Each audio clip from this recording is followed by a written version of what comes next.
अस्सलामु अलैकुम वरहमतुल्लाहि वबरकातुहू।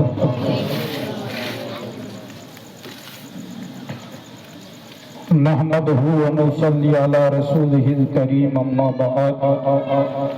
अऊज़ु बिल्लाहि मिनश शैतानिर रजीम, बिस्मिल्लाहिर रहमानिर रहीम। या अय्युहल्लज़ीना आमनुत्तकुल्लाहा व कूनू मअस सादिकीन। सदक़ल्लाहुल अज़ीम व सदक़ रसूलुहुन नबियुल अमीनुल मतीनुल बशीरुल करीम। व नहनु अला ज़ालिका लमिनश शाहिदीन वश्शाकिरीन वल्हम्दुलिल्लाहि रब्बिल आलमीन। फ़क़ाल अल्लाहु तबारक व तआला फ़ी शान हबीबिहिल करीम अल फ़ुरक़ानिल हमीद, इन्नल्लाहा व मलाइकतहु युसल्लूना अलन नबी, या अय्युहल्लज़ीना आमनू सल्लु अलैहि व सल्लिमू तस्लीमा। अल्लाहुम्मा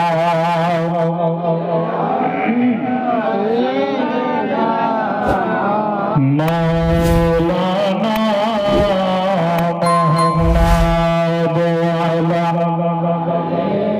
सय्यिदना मौलाना मुहम्मद, अल्लाहुम्मा सल्ली अला मौलाना मुहम्मद अला आलि सय्यिदना मौलाना मुहम्मद सल्लल्लाहु ताला अलैहि वसल्लम।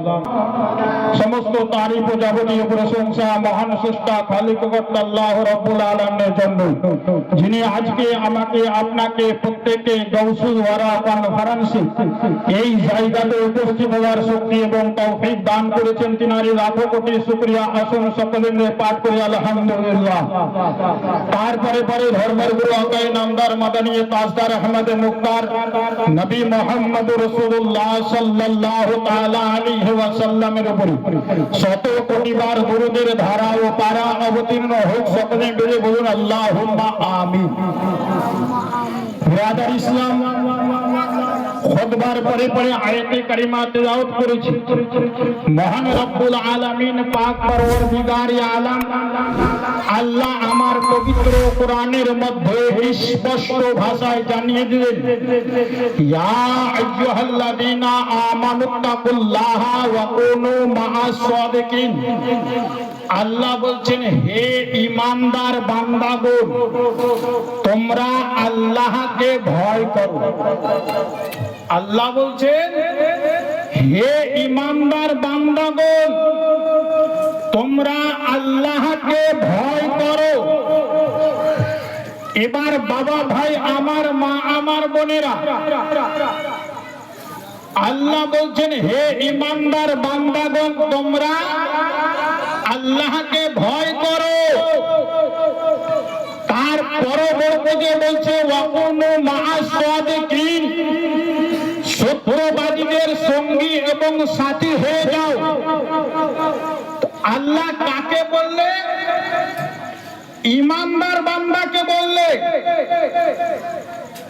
সর্বপ্রথম কি বলছে? আমাকে ভয় করো। আপনি যদি আল্লাহকে ভয় করেন, আপনি যদি নিজের আল্লাহকে ভয় করেন, সৃষ্টিকর্তাকে ভয় করেন, আপনার দ্বারা নামাজ ছুটবে না, আপনার দ্বারা রোজা ছুটবে না, আপনার উপরে হজ ফরজ হলে আপনি হজ করবেন, আপনার দ্বারা কারো অন্যায় কাজ হবে না, আপনার দ্বারা ব্যভিচারী কাজ হবে না, আপনি সুদ খাবেন না, আপনি জিনা করবেন না, আপনি জুয়া খেলবেন না। আপনি যখন এই সমস্ত কাজকে ছেড়ে শরীয়তি মুহাম্মাদের উপরে আমল করে চলবে, তখন আমার আপনার ওই আল্লাহকে ভয় করা হবে, আল্লাহকে ভয় করা হবে, আল্লাহকে ভয় করা হবে। আর যদি আমি আপনি যদি নিজে নিজে অন্তরে বলি, নিজে মুখে দিয়ে দাবি করি আল্লাহকে আমি ভয় করি, এদিকে আপনি সুদের আড্ডাতে বসছেন, জুয়ার আড্ডাতে বসছেন, এদিকে পাবজিতে আপনি গেম খেলছেন, গেমে আপনি মোবাইলে জুয়া খেলছেন, এইদিকে আপনি জেনাতে লিপ্ত রয়েছেন, অন্যায়ের জমি মেরে খাচ্ছেন, অন্যায়ের আপনার হক মেরে খাচ্ছেন, তাহলে আপনার আল্লাহকে ভয় করা হবে না। কেবল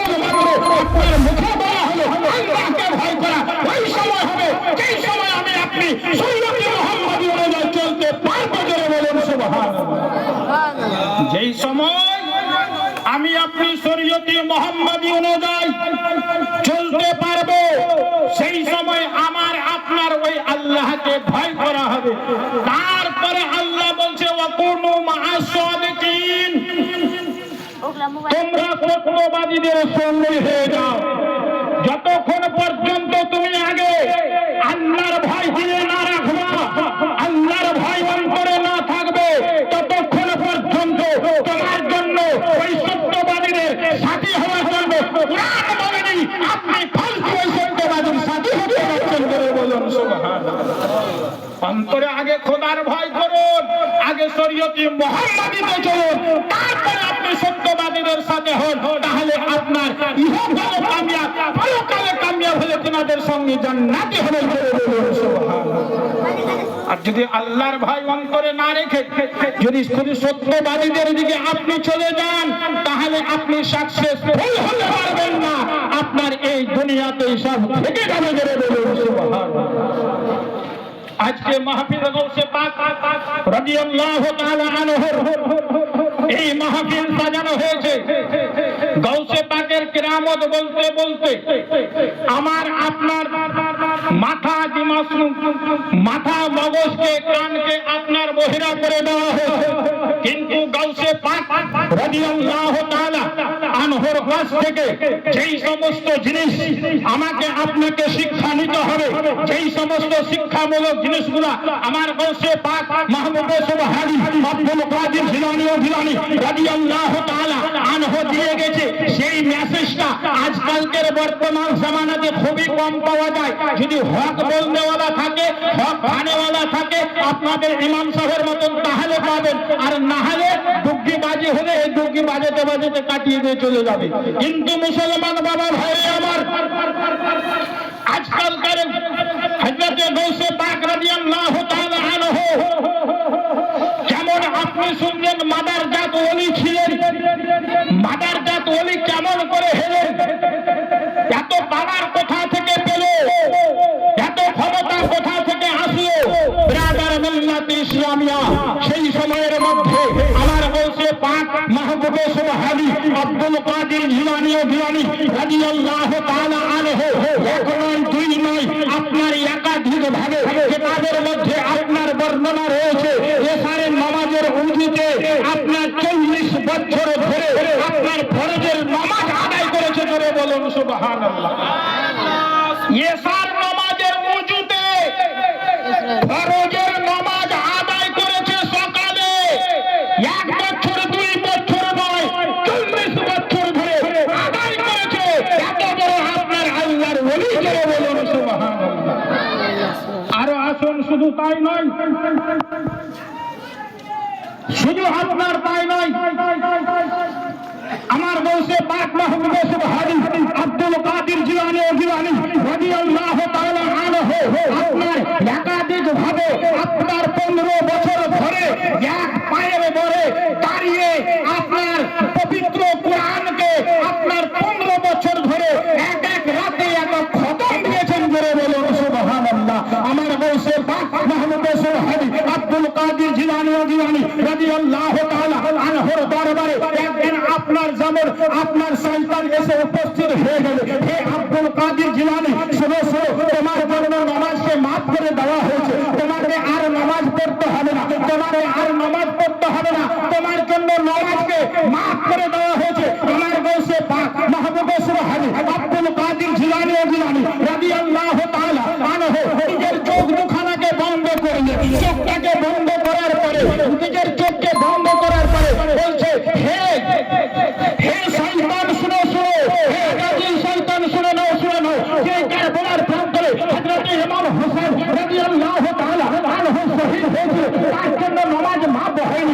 আজকে আমি আব্দুল কাদের, তার আপনার ছেলে আমি আব্দুল কাদের, আমার জন্য নামাজ মাফ হবে না। হে শয়তান যাও, তুমি এখান থেকে চলে যাও, আমার জন্য নামাজ মাফ হবে না, এখান থেকে দূর হয়ে যাও। সেই সময়ের মধ্যে শয়তান বলেছিল, হে আব্দুল কাদের কাদের শুনো শুনো, হে আব্দুল কাদের জিলানী শুনে নাও শুনে নাও, আজকে তোমার ইলমে তোমাকে বাঁচিয়ে নিল, আজকে তোমার ইলমে তোমাকে বাঁচিয়ে নিয়েছে। সেই সময় আমার আব্দুল কাদের জিলানী বলছে পাক মাহবুবে সুবহানী আব্দুল কাদের জিলানী রাদিয়াল্লাহু তাআলা আনহু বলেছিলেন, হে শয়তান শুনো শুনো, এটা আমাকে আমার ইলমে বাঁচানি, আমাকে যদি বাঁচিয়েছে আমার আল্লাহ এবং রাসূলুল্লাহ বাঁচিয়েছেন। জোরে বলেন সুবহানাল্লাহ।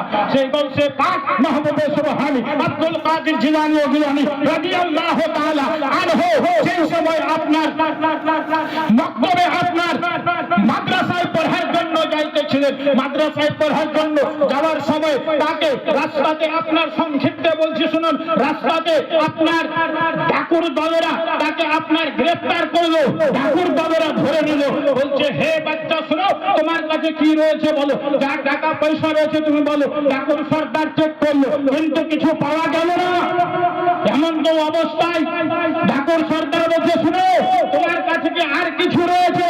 বলছে আমার কাছে রয়েছে। বলছে কি রয়েছে? বলছে আমার কাছে 40টা দিনার রয়েছে। বলছে কোথায়? বলছে এই বগলের কাছে আমার আম্মা জান একটা পকেট তৈরি করে দিয়ে ওই জায়গাতে ভরে দিয়েছে, আমার কাছে 40টা দিনার রয়েছে। সেই সময় ডাকুর সর্দার বলতে লাগলো, হে বাচ্চা শুনো শুনো, তুমি আমাদের সঙ্গে মজাক করছো, তুমি আমাদের সঙ্গে ঝিগড়ি করছো, হাসি ঠাট্টা করছো। বলছে না হে ডাকুর সর্দার শুনে নাও শুনে নাও, আমি ঝিগড়ি ঠাট্টা করি না, আমি যেটা বলছি সেটা সত্য বলছি। করে বলেন সুবহানাল্লাহ। সেই সময়ের মধ্যে আপনার ডাকুর সর্দার দেখতে লাগলো এই জায়গাতে আপনার সেই জুব্বা মোবারকের বগলের কাছে একটা আপনার ছবি সিলিয়ে সেই জায়গাতে 40খানা দিনার রয়েছে।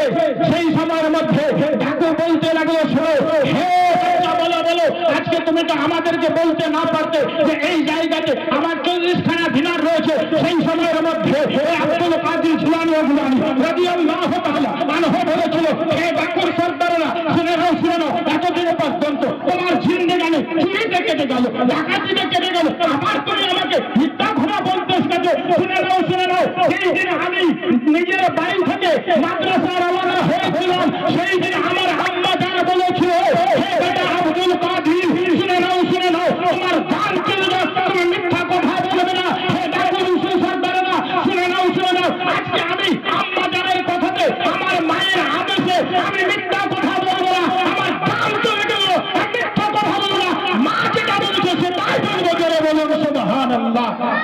রাদার ইসলাম সেই সময়ের মধ্যে আব্দুল কাদের জিলানী রাদিয়াল্লাহু তাআলা আনহুকে জিজ্ঞাসা করা হলো, হে বাচ্চা বলে দাও তুমি এর কারণটা কি, তুমি একটু ভুলে বলে দাও। রাদার মিল্লাত ইসলামিয়া আজকে আমি আপনি যদি সেই গাউসকে যদি মানি, আজকে গাউসে বাগের মাহফিলে বসেছি, আজকে এই মাহফিল থেকে আমাকে আপনাকে তওবা করে উঠতে হবে, আমাকে আপনাকে তওবা করে উঠতে হবে। যতদিন আমি বেঁচে থাকবো কোনোদিন মিথ্যা কথা বলবো না, আর নিজের মায়ের কথা অমান্য করবো না। করে বলুন সুবহানাল্লাহ। তাহলে আমার আপনার এই মাহফিলে বসা, মাহফিল সাজানো সাকসেসফুল হবে। আর যদি মনে করেন মৌলবীরা বলছে আমরা শুনলাম এখানে রেখে চলে গেলাম, কোনো কামিয়াবি হবে না। গাউস পাকের মাহফিল সাজার উদ্দেশ্য হলো গাউসে পাক রাদিয়াল্লাহু তাআলা আনহু যেটা আদেশ আমাদেরকে দিয়েছে সেটা পালন করতে হবে। যে কাজ থেকে দূরে থাকতে বলেছে সেই সমস্ত কাজ থেকে দূরে থাকতে হবে। জোরে বলুন সুবহানাল্লাহ।